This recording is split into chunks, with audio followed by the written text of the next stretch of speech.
Right, golf mates, welcome down to another lesson. We're at Sommer Bay with our swing guru, Simon Edwards. This is a bit of a myth buster. It's about turning your shoulders, because I was talking to Simon and Simon said, well, you don't really want to turn your shoulders, and I'm like, yeah, of course you do. And you went, no, you really don't. So I'm going to leave Simon to you. Is there any questions? Am I allowed to ask a question again? Ask a question, because it's the questions the golf mates would ask. I'd like to think so. It's really cool. I mean, I love it.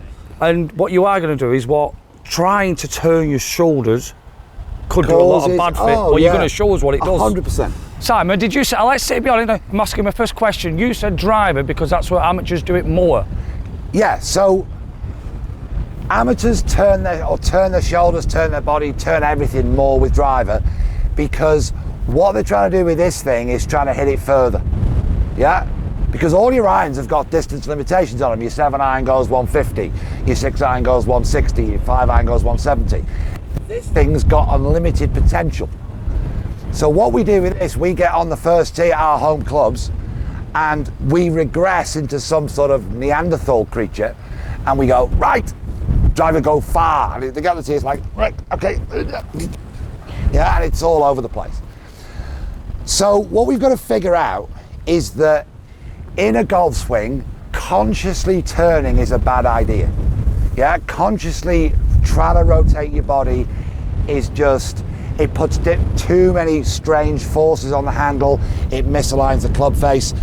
So the one we see more often than not, and certainly with driver, is driver also has the flattest original shaft plane angle, so it sits more towards the horizontal at address, whereas a wedge would sit more towards the vertical at address.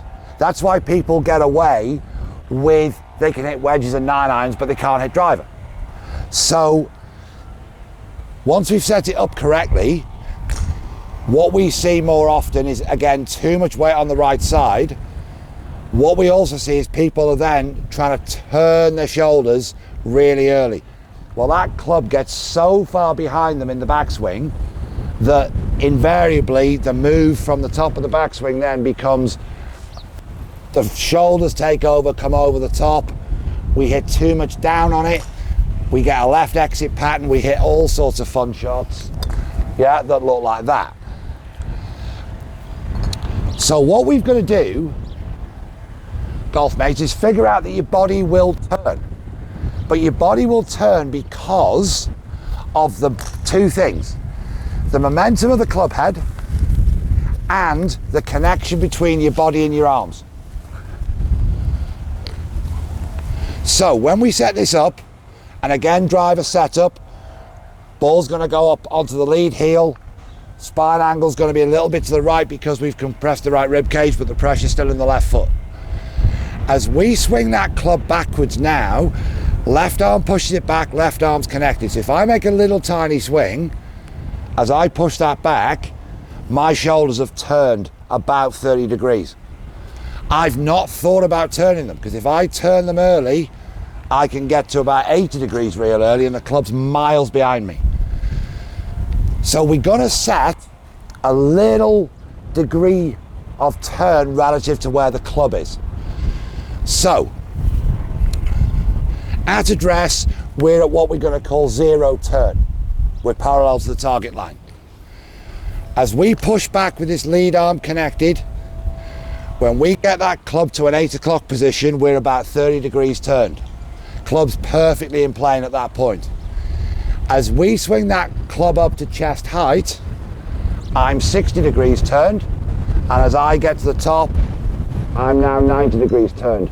But I'm being turned by the connection of my left arm and the momentum of the club head. I'm not turning. My goal here now is, you're turning your shoulders, but you're not turning them. You're not consciously turning them, it's a response. So the turning motion is a response to the swinging motion. I get you. As opposed to, in a golf swing, if you think about it really logically, that thing has got to travel 12 times further than the centre of your body travels. It's an average ratio because the clubs are different lengths. Your hands travel 6 times further than the centre of your body travels. So, If I swing the 12, yeah, the 6 moves and the 1 moves, doesn't it? Yeah. As I keep swinging the 12, yeah, the 6 moves and the 1 moves. Now, as I work downwards, I want, because that club's behind me now, yeah? So if I turn from there in the downswing, where's that club face? If the club face is wide open, and we see so many of our golf mates turning, and that ball just goes 100 yards to the right, because they never use their hands to square the club face, because they're all trying to turn. I'm learning things here. I don't know if I can do them, but what I'm learning, I'm going to stand behind you now, and there's something what's got to my head. Okay. So you're saying if you start with your shoulders turning, Yes. can that give you a flat backswing? It'll give you an underplane backswing, yeah? Because we know the golf swing is only relative to the original shaft. So if I turn early, that's under the original shaft. And then the only way to get it back is probably throwing it over the top. So it's really important, this, isn't it? So if you initiate the backswing with your shoulders, you're going to initiate the downswing with your shoulders. Wow. What a light bulb moment. If you initiate the backswing with the club head in your arms, you'll initiate the downswing with the club head in your arms, and then you'll use your hands to get that ball going dead straight. I feel like this is a light bulb moment. This is huge for everybody, because the other thing, from a distance point of view, right? So we're told, conventional instruction is telling us that it's the rotation of the body that creates distance. No, it isn't.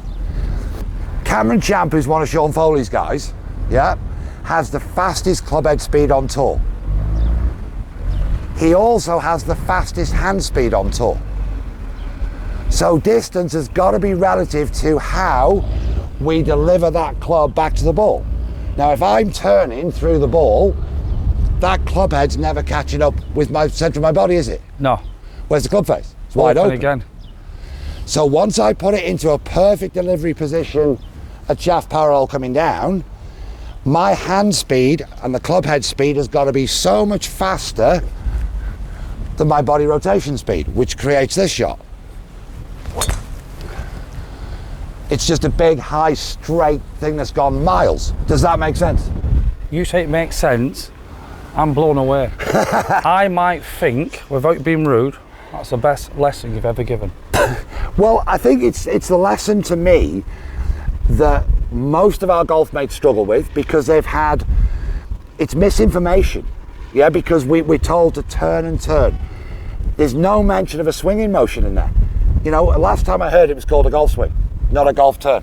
I'm going to say thank you very much. Give Simon loads of loves in the comments. If you want a lesson, you can't get to Carriage Green, you've got his Skillet account going across and his social media. All I'm going to say, wow. See you next week for another lesson. Thanks, golf mates.